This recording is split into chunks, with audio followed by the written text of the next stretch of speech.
अस्सलाम वालेकुम and good evening. मैं हूं मेहर बुखारी। आज की बड़ी खबर, बड़ी अदालत का बड़ा फैसला। इमरान खान रिहा, हुकूमत का इमरजेंसी लगाने का अंदिया। आज की दूसरी खबर, इमरान खान पर तशद्दुद, गलत बयानी, कितनी बरहक थी प्लेटलेट्स की कहानी। आज की तीसरी खबर, तशद्दुद, हरासगी, क्या अब कोई मां, बहन, बेटी किसी लीडर के लिए बाहर नहीं निकलेगी। आज की आखिरी कहानी, गरीब खत गुर्बत से नीचे मगर डॉलर 3 सैकड़े भी क्रॉस कर गया। Welcome to the program. मुल्क में होने वाली बदतरीन महाजराई, 2 अहम तरीन प्रेस रिलीजेज और तहरीक इंसाफ के जवाबी रद्द अमल के बाद सुप्रीम कोर्ट ने बड़ा फैसला जारी किया है। आला अदालत ने इमरान खान की अलकादे ट्रस्ट केस में गिरफ्तारी गैर कानूनी करार देते हुए फौरी तौर पर रिहा करने का हुक्म दिया है। आला अदालत ने इमरान खान को एक बार फिर इस्लामाबाद हाई कोर्ट से रुजू करने की हदायत जारी कर दी हैं, जबकि वजीर दिफा ख्वाजा आसिफ ने अंदिया दिया है कि अगर हालात ऐसे ही रहे तो इमरजेंसी एक आईनी ऑप्शन है। हम आइन और कानून के मुताबिक इकदाम ले सकते हैं। मौजूदा सूरत हाल से निकलने का हल एक ही दिन इलेक्शन है। देखिए, माशाल्लाह का कोई चांस नहीं, अल्हम्दुलिल्लाह ऐसी कोई बात नहीं है, आप तसल्ली रखें। लेकिन अगर हालात ने ये डिमांड किया, और ये फैसला कभी ना कर सकती है, अगर हालात ने ये डिमांड किया तो इमरजेंसी भी लगे। गुज़िश्ता रोज के फैसले के बाद इमरान खान ये कह चुके हैं कि उनका कोई case chief justice Islamabad high court के सामने ना लगाया जाए। अदालत उज़्मा में जब समाअत का दोबारा आगाज हुआ तो चीफ जस्टिस उमर अता बंदयाल ने इमरान खान को रोस्ट्रम पर तलब किया। चीफ जस्टिस ने इमरान खान से कहा कि आपको देखकर खुशी हुई। मुस्लिम लीग नून की सीनियर नायब सदर मरियम नवाज ने आला अदालत के इस जेस्चर और फैसले पर फौरी रद्द अमल देते हुए चीफ जस्टिस ऑफ पाकिस्तान को कटहरे में खड़ा किया, उन्हें मुजरिम करार दिया और ओहदा छोड़ने की सजा सुनाई।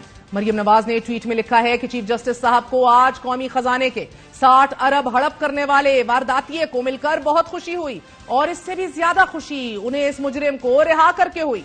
मुल्क की अहम तरीन और हसास तंसीबात पर हमलों के सबसे बड़े जिम्मेदार चीफ जस्टिस हैं, जो एक फितने की ढाल बने हुए हैं और मुल्क में लगी आग पर तेल छिड़क रहे हैं।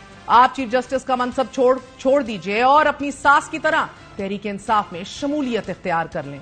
मुल्क की सबसे बड़ी सियासी जमात की चीफ ऑर्गेनाइजर, मुल्क की सबसे बड़ी अदालत के चीफ जस्टिस से नाजरीन यूं मुखातिब थीं कि गोया उनकी अपनी जमात का कोई वर्कर किसी हुक्म अदूली का मुर्तकिब हुआ हो।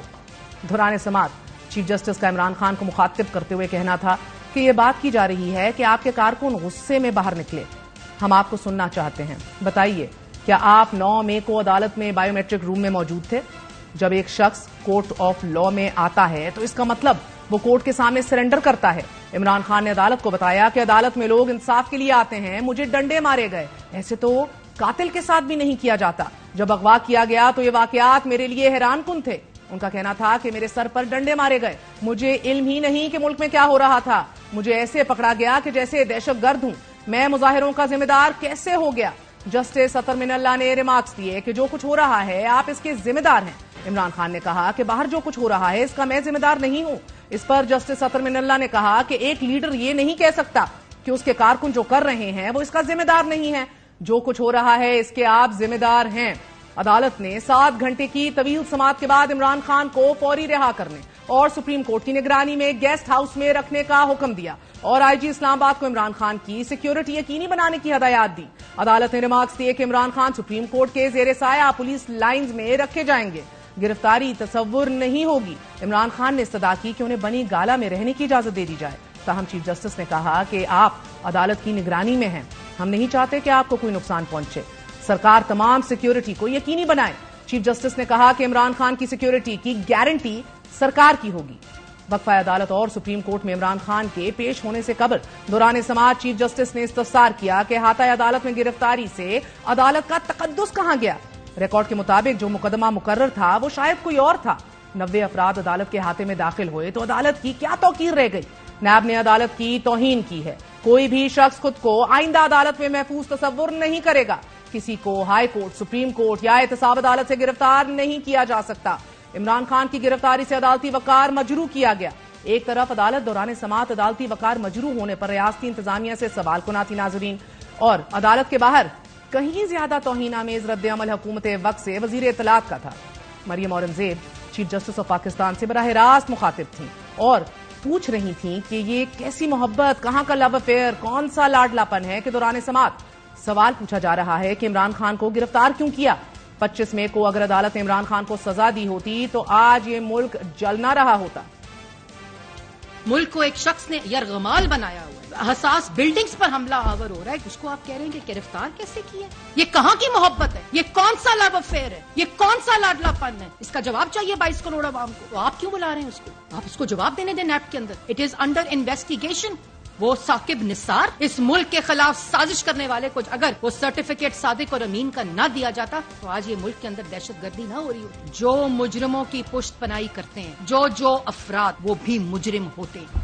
और अगर उसको रिलीफ मिला चीफ जस्टिस साहब तो ये इस मुल्क के साथ बहुत ज्यादती है। कल को अगर जजेस के घरों में घुसकर कोई शख्स आग लगाएगा, और मैं पेशन गोई कर रही हूँ, आप करें फैसला इसके खिलाफ, किसी का घचेगा।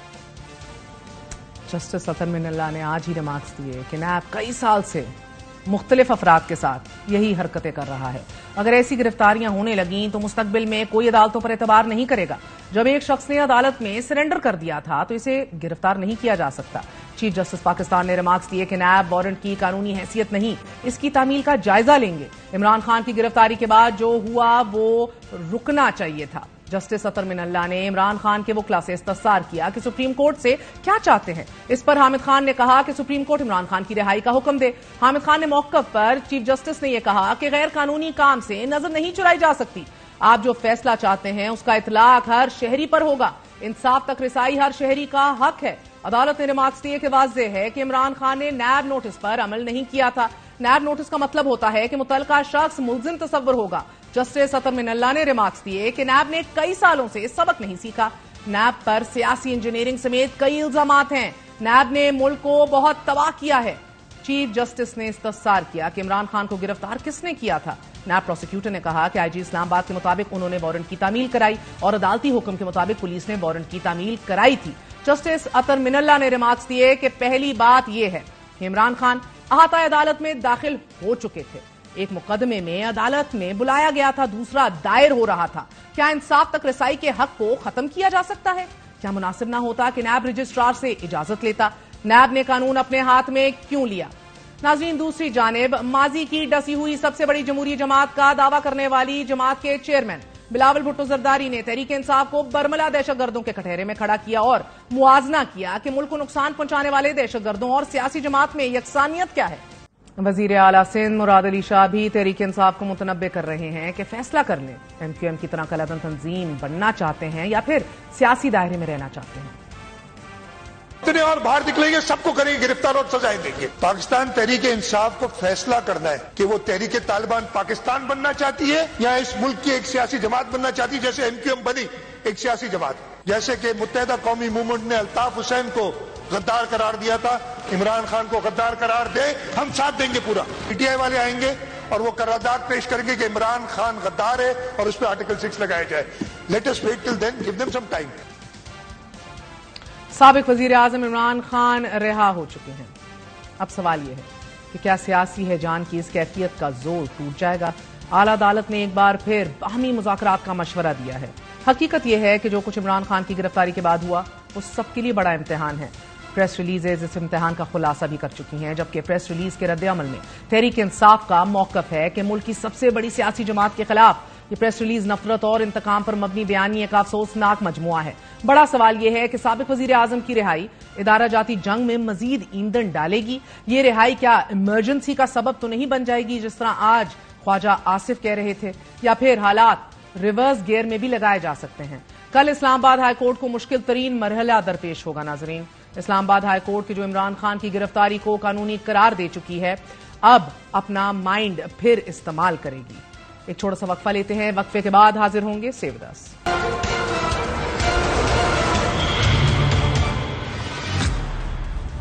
हमारे साथ मौजूद हैं साबिक मेंबर कौमी असेंबली तहरीक इंसाफ के सीनियर रहनुमा अली अवान साहब। अली अवान साहब, बहुत बहुत शुक्रिया साथ देने का। पहले तो फरमाए दीजिएगा, जो वजीर दिफा ने इमरजेंसी लगाने का अंदिया दिया है, इस हवाले से आप क्या कहेंगे? वजीर दिफा जो है ना हमारे, क्योंकि उनके अपने इख्तियारात हवा में हैं, तो क्योंकि वो तो खुद तो उसे इस्तेमाल कर नहीं सकते, उनको सिर्फ ये करने के बाकी तो फारिग ही रहते हैं, सवाए प्रेस कॉन्फ्रेंसेस के आपकी कोई और काम नहीं है। आप सिर्फ आइन पढ़ लें, आइन के अंदर ये जो पावर्स दी गई हैं वो सदर के पास दी गई, और सो कॉल्ड जो आप अपने आप को जमहूरी कुव्वतें कहती हैं, आज मुकाम इमरान खान से डर आपके दिल में और दिमाग में इतना बैठ चुका हुआ है कि जमहूरी कुव्वतें कह रही हैं कि हम इमरजेंसी की तरफ जा रही हैं। तो बड़ा ये शर्म का मुकाम है, बट हम इनका हमेशा से मुकाबला करते आए और करते रहेंगे। दूसरी तरफ बिलावल भुट्टो साहब ने भी आज मुराद अली शाह साहब ने भी एक तकरीर की है, बिलावल के भी बयान चल रहे थे। तो मैं तो ये पहले इनको गैर जमहूरी कुव्वतें मानता हूँ, क्योंकि जो पीपल्स पार्टी की तारीख है अगर आप देख लें कि पीपल्स पार्टी ने सबसे पहले आके नैब पे पाबंदी लगाई थी 1975 के अंदर, और ये जमात जो पॉलिटिकल पार्टी, जमहूरी पॉलिटिकल पार्टी, रवायती पॉलिटिकल पार्टी जो अपने आप को कहती है, आपको अगर याद होगा तो अल जुल्फकार इन्होंने बनाई थी। अगर आपको उसके बाद याद हो तो लियारी गैंग जो कराची में वॉरफेयर हो रहा था, लियारी गैंग को हेड करते थे, आपको याद है, जो उनकी फुप्पो है बिलावल भुट्टो। अच्छा, मुझे रही सब याद है सर, तारीख सब याद रखा हुआ है, मगर मुझे बता दीजिएगा कि आज जब वजीरे दिफा को कहना पड़ा अगर हालात ऐसे ही रहे, एक तो गुंजाइश फराम कर दी है सुप्रीम कोर्ट ने आपके लीडर इमरान खान साहब को कि वो आएं, अब प्रेस कॉन्फ्रेंस करें और कोई बयान एटलीस्ट दें और खुल के मुजम्मत करें और लोगों को रोकें कि पुरअमन रहें और नहीं कोई जलाओ घेराव करना और कोई पुरतशद्दुद एक्टिविटीज में हिस्सा नहीं लेना और सरकारी इमलाक को नहीं जलाना करना, ये स्पेस भी आपको फराम कर दी गई है। अब ये हालात अभी कैसे हैं? आज बाय एंड लार्ज हमने देखा कि शहरों के अंदर सुकून था, फिर भी वजीर दिफा का ये कहना कि इम्कानात हैं या गुंजाइश है, मैं समझने से कासिर हूं। अब बुनियादी हकूक भी मुअत्तल हो जाते हैं इमरजेंसी के साथ, लेकिन साथ साथ अदालती जो इख्तियार है वो भी मुअत्तल हो जाता है। आपको याद होगा इंदिरा गांधी ने भी जब इमरजेंसी लगाई थी वो सबसे ब्लैक काला बाब समझा जाता है इंडियन हिस्ट्री के अंदर, बट वो अब ये क्यों करना चाह रहे हैं, ये इसके ऊपर गौर फिक्र करेंगे कि भी नहीं, वो अलग बात है, मगर ये आपको गुंजाइश मिल गई है, आपके लीडर ऐसा बयान देंगे? नहीं, खान साहब ने तो अदालत में खड़े होकर भी कहा है, और देखिए आप जितनी भी खान साहब की तकरीरें देख रहे हैं, जितने भी बयान देख रहे हैं, आपको लगता है वो काफी है जितना अदालत में कहा है इमरान खान साहब ने? उन्होंने तो ये भी कहा है कि मैं इसका जिम्मेदार नहीं हूं, जस्टिस अतर मिनल्ला साहब ने कहा एज ए लीडर आप ही जिम्मेदार हैं। अच्छा, मैं आपको ये बता रहा हूँ कि आज से पहले खान साहब के, इससे पहले जब से, क्योंकि उससे पहले तो मीडिया ने खान साहब की तकरीर पर पाबंदी लगाई हुई थी, क्योंकि पैमरा के हेड जो हैं वो तो कहते हैं कि मैंने तो कोई इतना रिटन ऑर्डर नहीं दिया हुआ, पर मीडिया ने लगाई हुई थी। पर जो सोशल मीडिया फोरम्स के ऊपर जो खान साहब की, असद उमर की, शीरिन की, जितनी भी आप इससे पहले की स्पीचेस देख लें, इस खान साहब के जब उनको पकड़ लिया गया, अगवा कर लिया गया, उसके बाद की भी देख लें, तो हमने सब लोगों को एहतजाज का कहा था, पुरअमन एहतजाज का कहा था, वर्ड यूज किया था पुरअमन का। बट आप ये देखें कि पाकिस्तान की जो जमहूरी कुव्वतें हैं, पाकिस्तान के अंदर जितने फंडामेंटल राइट्स हैं उन्होंने सप्रेस कर दिए हुए। पिछले एक साल से जो तहरीक इंसाफ के साथ हो रहा है, हमारा पास्ट रिकॉर्ड देखें, हम लोग 25 मई को आए, हमारे साथ क्या हुआ, हमारी औरतों के साथ क्या हुआ, आज की वीडियोस आज चल रही है मीडिया के अंदर, वो आप देखें। अली अवान साहब, जो वीडियोस अभी लीक हो रही हैं जिसके अंदर सुना जा सकता है कि कोर कमांडर हाउस पहुंचो, सबको जमा करो, ये वीडियोस जो लीक हो रही हैं, मैं इससे कतई नजर इनकी कानूनी हैसियत क्या है, या ये मैं इसको बड़ा क्लैरिटी से आपको बता देता हूँ। हम इसकी मैंने तो इसमें ट्वीट्स किए हैं हमारी सारी लीडरशिप ने कि हम इसकी मुजम्मत करते हैं और पुरजोर मुजम्मत करते हैं। हम पे तो ऊपर ऑपरेशन हुआ है, हम पे तो सप्रेशन हुआ है। मुझे एक बात बताएं कि अगर तशद्दुद हो रहा है, आज मानेंगे टेलीविजन के ऊपर अली अवान साहब कि ये आपकी लीडरशिप का फेलियर है, ये सब कुछ जो है, अगर आप लोग किसी एक मकाम पे सबको कॉल दे देते इकट्ठे होने की, बेशक लाखों लोग जमा हो जाते और बैठे रहते कि जब तक इमरान खान साहब रिहा ना होते, क्या ये दिन देखने को मिलते? मेहर, इसमें दो चीजें, मैं बड़ी क्लैरिटी से आपको एक बात बताता हूँ कि ऑल ऑफ अ सडन सारी चीज हुई और ऑल ऑफ अ सडन लोग निकले। आप जब देखें अभी फ्रांस के अंदर कितनी दुनिया निकल रही है, वो पहली दफा इस साल में पहली दफा नहीं निकले, अभी इंग्लैंड के अंदर निकले, अभी फ्रांस के अंदर तो निकल रहे हैं, उनके पेंशन प्लान के अगेंस्ट निकले। तो क्या हुआ, वहां बहुत सारा जलाओ गिरा हुआ, बहुत सारी 10 लाख लोग निकले। तो क्या रियासत ने क्या किया? रियासत ने क्यों उनसे बदला लिया? रियासत ने क्या 144 लगा दी? रियासत ने क्या फंडामेंटल राइट्स सस्पेंड कर दिए? रियासत ने ये कहा कि उनके ऊपर शेलिंग करो? रियासत ने कहा कि उनको पकड़ के अडियाला जेल बंद कर दो, उनको 3 MPO में बंद कर दो अगर किसी के खिलाफ पर्चा नहीं? रियासत ये नहीं करती है। जमहूरियत को इसीलिए जमहूरियत कहा जाता है कि इसमें लोगों को एहतजाज का राइट दिया जाता है। सर, एहतजाज में और तोड़फोड़ में, जलाओ घिराव में, लोगों के घरों में घुस के चीजें तोड़ना, आग लगाना, is that part of peaceful protest? अब मैं दूसरे पॉइंट पे आ रहा हूं। आपने ये कहा दूसरी तरफ तशद्दुद पुरतशद्दुद जो आपने बात की, मुझे एक बात बताएं, जब ये चाहते हैं तो हम तो इस्लामाबाद खुद बड़े वावेले से राना सनाउल्ला साहब कहते हैं, उनके रोज IG प्रेस कॉन्फ्रेंस कर रहे हैं लाहौर में, और उनके जो सो कॉल्ड इंफॉर्मेशन मिनिस्टर वो प्रेस कॉन्फ्रेंस कर रहे होते हैं। कि अब देखते हैं इनका बात भी मतलब ये इस्लामाबाद के अंदर कदम भी नहीं रख सकते, और लोग नहीं रखते इस्लामाबाद के अंदर कदम, इतना ये तशद्दुद करते हैं। और आप ये कह रही हैं कि कोर कमांडर हाउस के अंदर चले गए लोग और कोई भी उनको रुकावट पेश नहीं आई, किसी ने भी नहीं उनको रोका, किसी भी फोर्स ने उनको नहीं रोका। How it is possible? Radio Pakistan को आग लगा दी, किसी ने नहीं उनको रोका, कि कोई फोर्स उधर नजर नहीं आई। इमरान खान जब यहां आते हैं तो आपके सामने हजारों की तादाद में यहां फोर्स लगी होती है। तहरीक इंसाफ सिर्फ कॉल देती है कि हमने आज यहां प्रोटेस्ट करना है, लेट्स से लिबर्टी में करना है, कराची में मिलेनियम पे करना है, इस्लामाबाद में F9 में करना है। तो आप देखिए हजारों की तादाद में यहाँ पुलिस खड़ी हो जाती है। तो वो कहां थे वो लोग? मैं यही कह रहा हूं, ये एवरीथिंग इज प्लान्ड, ये कराई गई है। मैं यही आपको बता, तहरीक इंसाफ के आप एक साल, मैं बाकी साहब छोड़ दें 26 साल में, एक साल में आप हमें बता दें तहरीक इंसाफ ने कुछ किया हो। मैं पिछले एक साल में 152 बहुत बहुत शुक्रिया। हमारे साथ अली अमान साहब मौजूद थे। आपने गुफ्तगू सुनी, तहरीक इंसाफ का स्टेटेड मौकफ रहा है, एवरीथिंग वाज प्लान्ड, कुछ कराया गया। कैसे मुमकिन है कोर कमांडर हाउस में सिक्योरिटी पहले से मामूर ना हो, ना फौजी दस्ते ऑलरेडी उधर मौजूद हो, ना फ्रंट लाइन आपकी रिस्पॉन्स की पंजाब की पुलिस वहां मौजूद ना हो। बाकिर सज्जाद सीनियर सहाफी हैं, विल्सन सेंटर से ताल्लुक रखते हैं, उनसे भी बात करेंगे क्योंकि दो अहम तरीन प्रेस रिलीजेज ISPR की जानिब से आई हैं और आज रद्द अमल में तहरीक इंसाफ ने भी सख्त जवाब दिया है और ये कहा है कि उनको साइड पे, उनको दीवार से लगाना जो है वो सही नहीं है। आज ही नाज़रीन इमरान खान को सुप्रीम कोर्ट अहकामात पर जब पेश किया गया, इसके बाद वजीर दिफा ख्वाजा आसिफ ने प्रेस कॉन्फ्रेंस करते हुए उन्हें तनकीद का निशाना बनाया और इस हद तक वो चले गए कि यहां तक कह डाला कि मेडिकल खैराती इदारे में हुआ था जबकि दूसरा पुलिस ने किया था और दोनों में फर्क है। जख्म की नौयत इमरान खान की कोई और है और कौम को कब तक बेवकूफ बनाओगे, ये सवाल आज ख्वाजा आसिफ ने किया। मुलाहिजा कीजिए। कस्टडी में मेडिकल हुआ है, वो मेडिकल और उनके जाती अस्पताल जो खैराती अस्पताल है उसके मेडिकल में जमीन आसमान का फर्क। वो जख्म जो है वो उनकी नौयत और है, यहाँ पे 7 डॉक्टरों ने जो कुछ किया है उनकी नौयत और है। तो ये कौम को कब तक जो है बेवकूफ बनाया जाता रहेगा?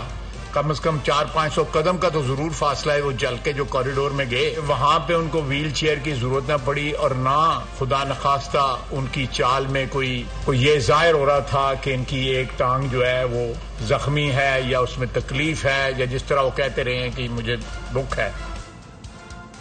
ये इस मुल्क के बसने वालों की बदकिस्मती है, इस नुमाइंदों की तौहीन से कम नहीं है कि किसी की बीमारी का मजाक उड़ाया जाए। नाज़रीन, ये कल भी गलत था जब मुस्लिम लीग नवाज का ये मानना था कि नवाज शरीफ के प्लेटलेट्स कम हो रहे हैं, उनकी जान को खतरा है, इमरान खान उन्हें मरवाना चाहते हैं। सियासत पूरी जिंदगी चलती रहेगी, वालिदैन दोबारा नहीं मिलते। दीन की बातें करने वालों को शर्म आनी चाहिए। नवाज शरीफ की सेहत को शटल कॉक बना दिया गया। घर में ICU की तरह वहाँ पर उनका कमरा है, सिर्फ कहते हैं कि जाएं इलाज करवाएं और दूसरी तरफ ये तावान लेना चाहते हैं। खुदा न खास्ता कुछ हुआ तो मैं इमरान खान न्याजी आपको जिम्मेदार ठहराऊंगा। जबकि तहरीक इंसाफ के कायदीन इस बात पर बज़िद थे कि नवाज शरीफ को बीमारी नहीं। वो बिल्कुल माशाल्लाह से ठीक हैं, ऐसी कोई उनकी प्रॉब्लम नहीं। तो बाहर क्यों भेजा है? उस टाइम उनकी रिपोर्ट्स ऐसे इन्होंने मैनेज करवाई गई। मैं तो समझता हूं कि उनकी रिपोर्ट्स मैनेज कराएंगे। But do you think something happened? Definitely there was a disparity between the reports and the behavior. इससे ज्यादा मैं भी क्या कह सकता हूं। नाज़रीन, इस वक्त आप अपनी टेलीविजन स्क्रीन के ऊपर उस वक्त के अखबारात की सुर्खियां यानी कि हेडलाइंस देख रहे हैं। तब नवाज शरीफ की सेहत को लेकर बहुत बात हुई। उस वक्त मुस्लिम लीग नवाज रिसीविंग एंड पर थी, मगर फिर सारी कौम ने देखा नवाज शरीफ साहब लंदन रवाना हुए, जिसके बाद उनकी तस्वीर के जो इस वक्त आप अपनी स्क्रीनों पे एक बार फिर देख रहे हैं, कभी वो कैफेज में पाए गए, कभी पार्क्स में, कभी कश्ती पर, तो कभी जहाज पर सैर करते दिखाई दिए। कहना मकसूद ये कि तब भी सियासत करना गलत थी, मगर ये चीजें आई मंजर आम पर। ख्वाजा साहब इस बार शायद रिसीविंग एंड पर इमरान खान है, लेकिन अफसोस इस बात का है कि ये इस मुल्क का अलमिया है। यहां इंसान को अपनी बीमारी सच्ची साबित करने के लिए मरना पड़ता है। ख्वाजा साहब सियासत करें, बेहिसी नहीं, लेकिन बहरहाल कोई भी सीखने को तैयार नहीं है इस मुल्क में। बाकिर सज्जाद साहब सीनियर सहाफी हैं, विल्सन सेंटर से ताल्लुक रखते हैं, आपको खुशामदीद कहते हैं। बाकिर बहुत बहुत शुक्रिया। फरमाए दीजिएगा, 2 अहम तरीन प्रेस रिलीजेज हमने ISPR की जानिब से देखी, फिर आज तहरीक इंसाफ का रद्द अमल भी देखा और इमरान खान को आज रिलीफ मिलते भी देखा। इदारा जाती तनाव कम होता दिखाई देगा, ये एक्सपेक्ट किया जाए या नॉट एट ऑल? मेरे ख्याल में मुझे कोई सिग्नल या कोई ऐसा आप समझे कोई ऐसी इंफॉर्मेशन नहीं है मेरे पास जिसकी बेसिस पे मैं ये एक्सपेक्ट करूं कि जो पिछले 3 दिनों में वाकयात हुए हैं उनसे लोगों ने सबक सीखा हो और वो उस तनाव को कम करना चाह रहे हों। और जहां तक रिलीफ की बात है वो तो एक प्रोसीजरल सा मैटर है जिसपे सुप्रीम कोर्ट ने चूंकि उनको इस्लामाबाद हाई कोर्ट के अहाते से गिरफ्तार किया गया था तो उसको दोबारा से रिवर्ट करने की कोशिश की गई है। मेरे अंदाजे के मुताबिक या मेरी इंटरप्रिटेशन में वो जो क्लॉक को टर्न बैक कर रहे हैं मे 9 के उस वक्त पे जहां पे उन्हें वहां से उचक लिया गया था बायोमेट्रिक पोजीशन के ऊपर, उन्हें क्लॉक को रिवर्स कर दिया। एब्सोल्युटली। एक्चुअली बाकिर, आपको चीफ जस्टिस का मास्टर स्ट्रोक लगता है कि नहीं कि लीगैलिटी भी अंडू कर दी मगर वापस इस्लामाबाद हाई कोर्ट के बेंच की तरफ ही मामला डाल दिया कि वही इसका तायुन एक बार फिर करें? I mean it's a win win situation, you think? जी, बेसिकली वो एक तरह का है कि मैं लीगल तो है अगर डिसीजन, लेकिन एक एडमिनिस्ट्रेटिव मूव मैं तो देखता हूं कि किसी तरह से जो तनाव है वो कम किया जाए। आपने देखा होगा जिस तरह एक इंप्रेशन क्रिएट किया गया, एक तरफ आप उस गिरफ्तारी को इलीगल करार दे रहे हैं लेकिन ही remains in the custody of police. अगर आप ऑर्डर पढ़ें तो इस्लामाबाद पुलिस के H11 में गेस्ट हाउस में उनको रखा गया है। कहा गया कि जहां पहले थे वहीं पे रखा जाएगा। तो और एक मखसूस नंबर जो लोग हैं 10 लोगों का जिक्र किया गया कि उनसे वो मिल सकते हैं। So it's a limited sort of freedom, technically is free but is not free until he is presented before the court. So ये actually it's very interesting because उनके खिलाफ जो 10 दिन पहले नैब के अरेस्ट वारंट्स आए थे उनकी कानूनी हैसियत को भी चीफ जस्टिस ने चैलेंज किया है। तो आज हमें ये भी अभी समझना है कि अब वो उस अरेस्ट वारंट की हैसियत एग्जैक्टली क्या है। कल वो पेश होंगे, कल वो शायद कहें कि मेरी रिजर्वेशंस हैं इस बेंच के हवाले से, फिर एक और बेंच लग जाए। आई mean it's still up in the air. मगर अमेरिका में क्या सिचुएशन है बाकिर? उधर की इंटेलेक्चुअल एलीट और सियासतदान क्या कह रहे हैं, क्या मान रहे हैं? Imran Khan is an international figure, there is surely a response. तो मैं before I come to the American position मैं आपको ये बताऊं कि जो मुझे इस वक्त लग रही है गवर्नमेंट वो डिफाइंड मोड में लग रही है। अगर उनको वहां से इस्लामाबाद हाई कोर्ट से रिलीफ भी मिल भी जाता है तो I don't see Imran actually getting free in next week or couple of days. अच्छा, आप जहां तक अमेरिका की बात कर रहे हैं तो यहाँ पे जरा सिचुएशन इस तरह से है कि जो अमेरिका का अभी तक हमने रिएक्शन देखा है, चाहे वो व्हाइट हाउस का है या सेक्रेटरी ब्लिंकन का है, कि वो बड़े कॉशियस है। ये दोनों जो है व्हाइट हाउस और जो स्टेट डिपार्टमेंट है वो रूल ऑफ लॉ पे एम्फसाइज कर रहा है। अब इट गोज बोथ वेज, क्योंकि इमरान खान के खिलाफ करप्शन के एलिगेशंस भी हैं, ड्यू प्रोसेस को ऑब्जर्व करना भी जरूरी है। असल में जो बैक ऑफ माइंड अमेरिकन के है वो जो लास्ट ईयर की कंट्रोवर्सी है वो इसमें ज्यादा इन्वॉल्व नहीं होना चाहते पाकिस्तान में, कि लगे कि वो जी इस पॉलिटिकल क्राइसिस में कोई इंटरफेयर कर रहे हैं। दूसरी तरफ ये भी है कि अमेरिका की हमें ये जानना चाहिए कि इस वक्त इंटरेस्ट पाकिस्तान में बिल्कुल ना होने के बराबर है। तो अगरचे वो स्टेबिलिटी के पॉइंट ऑफ व्यू से डेवलपमेंट्स को फॉलो कर रहे हैं लेकिन उनकी इतनी स्टेक्स पाकिस्तान में नहीं है कि वो कोई फर्म पोजीशन ले। और एक और जो चीज हमें इसको फैक्टर इन करने की जरूरत है कि इस वक्त वो बिल्कुल अलूफ इसलिए भी नहीं रह सकते कि ये जो एडमिनिस्ट्रेशन है ये अपने आप को बड़ी प्रो डेमोक्रेसी कहती है, प्रो वैल्यूज कहती है, तो लिहाजा वो जो डेमोक्रेटिक जो प्रिंसिपल्स हैं उनको व्हाइट हाउस ने असर्ट किया है कि जी उनको अपहोल्ड किया जाए। और इसके साथ साथ ये भी एक इंपॉर्टेंट एलिमेंट है कि जो पीटीआई की यहाँ पर नेटवर्किंग है या उनकी मेंबरशिप है वो काफी एक्टिव है। तो लिहाजा आप मुख्तलिफ कांग्रेसमैन और कांग्रेशनल लीडर्स की तरफ से स्टेटमेंट्स देखते हैं जो इमरान खान साहब की फेवर में है। नेसेसरली जो एडमिनिस्ट्रेशन है वो उनके साथ लाजमी नहीं है कि एग्री करती हो और उनके मुताबिक चले। तो लिहाजा अगरचे बातें बहुत हो रही हैं लेकिन किसी तरह का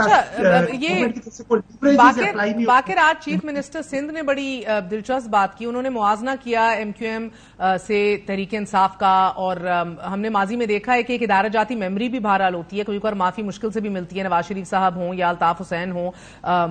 हमने ये मिसालें देखी हैं। इतनी सख्त प्रेस रिलीज आई कि शायद खुद भी मुमासलत करना गलत ना था एट दैट पॉइंट कि क्या ये तहरीक इंसाफ का एंड है बहैसियत एक सियासी जमात।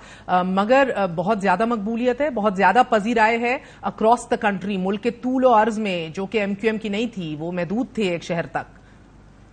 जी, मैं जिस तरह का कल प्रेस रिलीज आया और मेरा भी इमीडिएट जो उस पर रिस्पॉन्स था, जिसपे कुछ लोगों ने क्रिटिसाइज भी किया कि मैंने जो अगस्त 2016 में वाकयात हुए थे जिसके बाद एमक्यूएम पे बैन लगा, उससे कंपैरिजन किया। जो मकसद जो था उस कंपैरिजन का, या जो लोग कर रहे हैं कंपैरिजन, वो ये है कि जो प्ले बुक है वो वही है कि ऐसे एक्शंस हो गए हैं तो अब इसके बाद पीटीआई को बैन कर दिया जाए, या जिस तरह एमक्यूएम को किया गया था। तो लेकिन जो ग्राउंड रियलिटी वो यही है कि डिफरेंट है कि PTI is a national party, जबकि एमक्यूएम एक रीजन की पार्टी थी या एक शहर की या कुछ शहरों की पार्टी थी। तो लिहाजा उनके लिए उस प्ले बुक को इंप्लीमेंट करना मुश्किल होगा। लेकिन इस वक्त जो सिचुएशन है, जो मैं मुख्तलिफ लोगों से बात भी करता रहता हूं पाकिस्तान में, तो वो यही है कि जो मिलिट्री है और जो हुकूमत है, दोनों इमरान को अपने लिए एग्जिस्टेंशियल थ्रेट के तौर पर देखते हैं। बहुत शुक्रिया। हमारे साथ बाक़िर सज्जाद मौजूद थे, सीनियर की हैं, डिफेंस कॉरेस्पॉन्डेंट भी रह चुके हैं, अभी पाकिस्तान के फेलो हैं the Wilson Center. A very short break, वक्फे के बाद मैं इल्तिजा करूंगी कि खुले दिमाग खुले दिल के साथ ट्यून इन।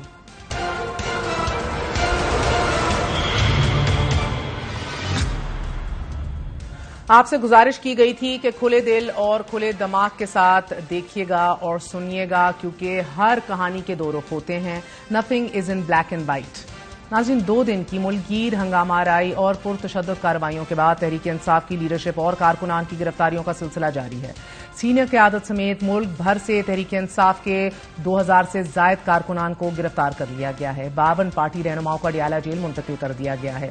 अब 2 दिन के पुरतशद्दुद हंगामों में 8 लोग जान से हाथ धो बैठे हैं और सैकड़ों जख्मी हैं as we speak. Tehreek Insaf की सीनियर क़यादत में vice chairman Shah Mahmood Qureshi, secretary general Asad Umar, Fawad Chaudhry, Ali Muhammad Khan, Umar Sarfraz Cheema, Ejaz Chaudhry, Ali Zaidi, Jamshed Iqbal Cheema, Musarrat Cheema, Maleeka Bukhari, Aliya Hamza और फलकनाज चित्राली कासिम सूरी की अहलिया और भाई को गिरफ्तार कर लिया गया है और गिरफ्तार होने वालों की अक्सरियत को अडियाला जेल रावलपिंडी मुंतकिल कर दिया गया है। वजीर आला गिलगित बल्दिस्तान खालिद खुर्शीद को गिलगित बल्दिस्तान हाउस में ही नजरबंद कर दिया गया है और उन पर इल्जाम यह है कि उन्होंने तहरीक इंसाफ के अहम रहनुमाओं को बल्दिस्तान हाउस में पनाह दी थी। गिरफ्तारियों, छापों और पकड़ धकड़ की इन कार्रवाइयों में पूरे मुल्क में नारकी फैली रही। मुजाहिरीन ने बड़े शहरों में अमलाक को नुकसान पहुंचाने के साथ साथ आम शहरियों की गाड़ियों को भी तबाह कर दिया। पुरतशद्दुद मुजाहिरों, सरकारी और अस्करी अमलाक को नुकसान पहुंचाने पर सदर मुमलिकत ने शदीद मजम्मत का इजहार करते हुए कहा कि एहतजाज हर शहरी का हक है, मगर एहतजाज कानून के दायरे में होना चाहिए। ये मजम्मत जहन में रखिए, तीसरे दिन उस वक्त सामने आ रही है कि जब तबाही अपना रक्स दिखा चुकी थी। ये पुरतशद्दुद मुजाहिरे जब हो रहे थे उस वक्त तहरीक इंसाफ की लीडरशिप की तरफ से कारकुनान को ऑर्गेनाइज करना, हदायत देना, पुरअमन रहने की तलकीन करना, इमलाक को नुकसान ना पहुंचाने की कोई हदायत जारी करना, ये सब कुछ नहीं देखा गया। And that is a fact. Tehreek Insaf की लीडरशिप का ये फेलियर है कि उन्होंने कारकुनान को एक बयानिया देकर आजाद छोड़ दिया। आप आजाद नहीं छोड़ सकते। When people love a leader to the extent that they love him, आप आजाद नहीं छोड़ सकते, क्योंकि हजूम मुश्तइल हो जाता है। अब ये प्लान था या ये नहीं था, ये इन्वेस्टिगेट होगा, ये अदालतों में जाएगा, लेकिन एज ऑफ राइट नाउ ये कहना कि ये लीडरशिप का फेलियर था, ये गलत नहीं है। अब आप फुटेजेस देखिए। ये कोर कमांडर हाउस लाहौर है, जिसको जिना हाउस भी कहा जाता है। इस पर एक हजूम हल्ला बोल रहा है। यहां 3 फौजी एहलकार आपको स्क्रीन पर नजर आ रहे हैं, अपनी मामूल की ये ड्यूटी कर रहे हैं। ये आम सिक्योरिटी एहलकार हैं कि जो हुक्म के पाबंद है नाजरीन, मगर ये मुश्तिल हजूम जो गेट पे चढ़ा हुआ है, पथराव कर रहा है, ईंटें मार रहे हैं इनके ऊपर। ये तीनों एहलकार मुजाहिरीन को गेट से नीचे उतरने का कह रहे हैं, लेकिन हम इसलिए आपको आवाजें नहीं सुना रहे क्योंकि मुजाहिरीन गालियां दे रहे हैं, इनको ईंटें मार रहे हैं। एहलकार मुश्किल से इस पथराव से अपनी जान बचाने की कोशिश कर रहे हैं और फिर यही मुश्तिल हजूम गेट तोड़कर अंदर भी दाखिल होता है और फिर सिक्योरिटी एहलकारों को जदोकोब भी करता है, गालियां भी देता है, घर को आग भी लगाता है, घर में मौजूद हर चीज को तोड़ फोड़ भी डालता है। कौन जस्टिफाई कर सकता है इसे?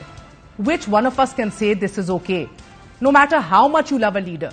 तहरीक इंसाफ की क्यादत क्या ये बताना पसंद करेगी कि एहतजाज का ये कौन सा कानूनी तरीका है? क्या आप रियासत के मुहाफिजों को निशाना बनाना शुरू कर दें? ये एहतजाज का कौन सा आईनी हक है कि आप कौम की सलामती पर मामूर एहलकारों को गालियां निकालना शुरू कर दें, तशद्दुद करना शुरू कर दें, मुश्तिल होना शुरू कर दें, झत्तों की सूरत तशद्दुद पर उकसाएं और घिराव जिलाव करें? खुला नहीं छोड़ा जा सकता कारकुनान को। आपके एहतजाज के हक से कोई इंकारी नहीं है। ये आपका भी हक है, ये हम सब का हक है।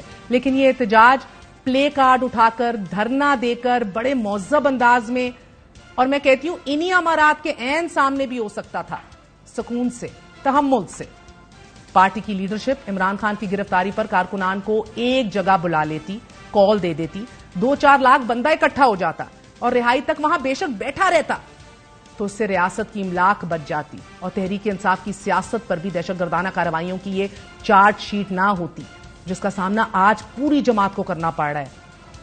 ये 3 दिन की तस्वीर कशी का एक रुख है नाजरीन, और ये मानना पड़ेगा, no matter how you feel about it, कि दिस इज नॉट जस्टिफाइड कि जो हुआ है। लेकिन तस्वीर का एक दूसरा रुख भी है, बहुत भयानक है, बहुत दर्दनाक है।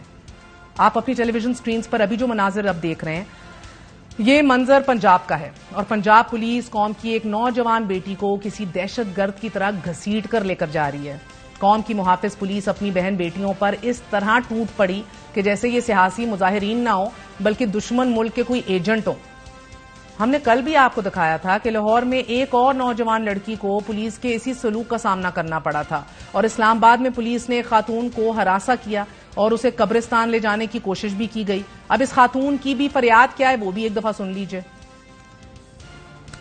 मेरे साथ 3 और लड़कियां थी, उसको घसीट के लेके गए हैं, और सारे मुझे फिर बाय फोर्स वो कब्रिस्तान जहाँ पे इन्होंने अरशद को दफन किया हुआ है, जहाँ पे अरशद शरीफ दफन है, उस कब्रिस्तान की तरफ हमें खींच के लेके जा रहे हैं ताकि ये जो मर्जी हमारे साथ कर सके वहाँ पे। ये हमारे पुलिस वाले। मेरे साथ एक बच्चा था, लड़का, मुझे नहीं पता वो जिंदा भी है कि नहीं, किसी तरीके से इन्होंने उसको मारा है। उसके सर से खून निकल रहा था, उसकी नाक से खून निकल रहा था, he was bleeding all over. मुझे उसको कोई वो झाड़ियों में उसको फेंक के ये निकल गए थे, उसको कोई जाके देख ले कि वो है भी या नहीं है वहाँ पे। ये जहन में रखिए कि हम सब कनेक्टेड हैं, we all live in the same country. हमारी अपनी दोस्तें हैं, जानने वाले हैं जो सड़कों पे निकले हैं, जो पुरअमन रह रहे थे, मगर उनको घसीटा गया, उनको मारा गया। मैं जाती तौर पे लड़कियों को, औरतों को जानती हूं जिनकी जिस्म के पार्ट्स फूले हुए हैं, जिनको हरासा ज़दोकोप किया गया, जिनको मोलेस्ट किया गया पंजाब पुलिस की तरफ से, and that is not okay. नाज़रीन, हम जहां पुरतशद्दुद एहतजाज पर सवाल उठा रहे हैं, वहीं इन मुजाहिरों को कंट्रोल करने के तरीका कार पर भी एतराज उठा रहे हैं कि दुनिया में खवातीन मुजाहिरीन पर काबू पाने का ये शर्मनाक तरीका किसी तौर पर काबिल कबूल नहीं है। हमारी हर सिक्योरिटी फोर्स में एक लेडीज फोर्स भी मौजूद होती है, तो फिर खवातीन फोर्सेस, खवातीन प्रोटेस्टर्स से नंबर कंट्रोल या उनको हैंडल करने के लिए क्यों नहीं बुलाई गई? मर्द पुलिस को किसने ये हक दिया कि वो औरत की इज्जत को पामाल करे, उन्हें बालों से पकड़ के घसीटे या उनको हाथ भी लगाए? हरासमेंट तो बहुत आगे की बात है। हमने कल निगरान वजीर इत्तलात पंजाब आमिर मीर से यही सवाल पूछा था, बार बार पूछा था, उन्होंने क्या जवाब दिया था, मुलाहिजा कीजिए। औरतों को आदमी कांस्टेबल्स का घसीटना, क्या पॉलिसी थी आपकी? चढ़ दौड़ो जो भी सामने औरत आए। पंजाब पुलिस को हदायत की गई है कि जितने शरपसंद नासिर हैं इनके साथ अब 0 टॉलरेंस की पॉलिसी अपनाई जाएगी। अब अगर किसी की माँ है, किसी की बहन है, किसी का भाई है, किसी का बेटा है और वो रियासत पाकिस्तान की रिट को चैलेंज कर रहा है, तो जो कानून बताता है उसके मुताबिक कार्रवाई होगी। ये खवातीन रियासत को कहाँ टेक ऑन कर रही हैं? रियासत की रिट चैलेंज हो रही है और फौजी हेडक्वार्टर पर हमला हो रहा है, तो आप जवाब में ये कहना शुरू कर देते हैं माओ बहनों के जो है बाल खींचे जा रहे हैं। कंपैरिजन करें या दोनों बातों का। जब रियासत का ये रवैया हो, जब पुलिस को इस तरह 0 टॉलरेंस की छूट दे दी जाए, खुद सोचिए क्या होता है। यहां किसी माँ, किसी बेटी की इज्जत महफूज नहीं रहेगी। फिर आप इस कौम की 50% से जायद आबादी को बेआवाज और बेबुक्कत करने की कोशिश कर रहे हैं। ये ना कीजिए, बराए मेहरबानी ये ना कीजिए। वक्फा लेते हैं, वक्फे के बाद बड़ी खबर के साथ हाजिर होंगे।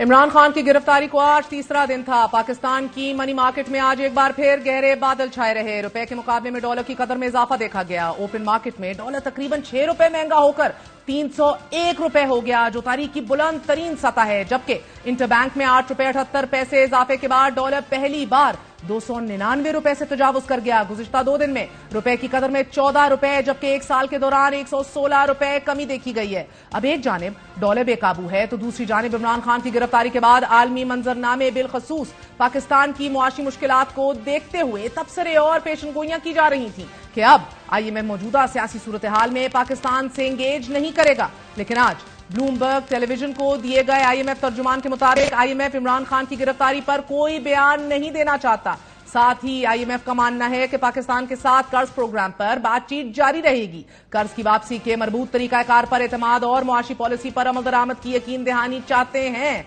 नाज़रीन, IMF का मकसद नवे जायजा इजलास के लिए स्टाफ लेवल मुआहिदा है, जबकि IMF तर्जुमान के मुताबिक पाकिस्तान से सस्ता पेट्रोल स्कीम शुरू न करने का मुतालबा किया है और पाकिस्तान ने यकीन दहानी कराई है कि ऐसा नहीं किया जाएगा, क्योंकि अगर पाकिस्तान ने सस्ता पेट्रोल स्कीम सब्सिडी दी तो ये मुआहिदे से इनहराफ होगा। हुकूमत का मानना है कि हम सारी शराइत मुकम्मल कर चुके हैं, लेकिन अभी भी हुकूमत की तरफ से अवाम पर इजाफी बोझ डाला जा रहा है। इस बार सहमाही एडजस्टमेंट के तहत बिजली मजीद महंगी होने की उम्मीद है, क्योंकि बिजली कंपनियों ने रवा माली साल की तीसरी सहमाही एडजस्टमेंट की मद में अवाम से 44 अरब 45 करोड़ 60 लाख रुपए वसूल करने का मंसूबा सामने आया है, जिसके नतीजे में बिजली की फी यूनिट कीमत में मजीद 1 रुपए 50 पैसे इजाफा हो जाएगा। गुज़िश्ता 1 साल के दौरान बिजली की फी यूनिट कीमत में 50% इजाफा हो चुका है। सादा अल्फाज में बेस टैरिफ 10 रुपए महंगा हुआ, यानी कि घरेलू सारिफीन के लिए फी यूनिट 8.5 रुपए इजाफे के बाद 18 रुपए से 26.5 रुपए हो गया, जबकि कमर्शियल सारिफीन के लिए फी यूनिट टैरिफ 11 रुपए बढ़ा और इंडस्ट्रियल बिजली के फी यूनिट में 9 रुपए 14 पैसे इजाफा देखा गया।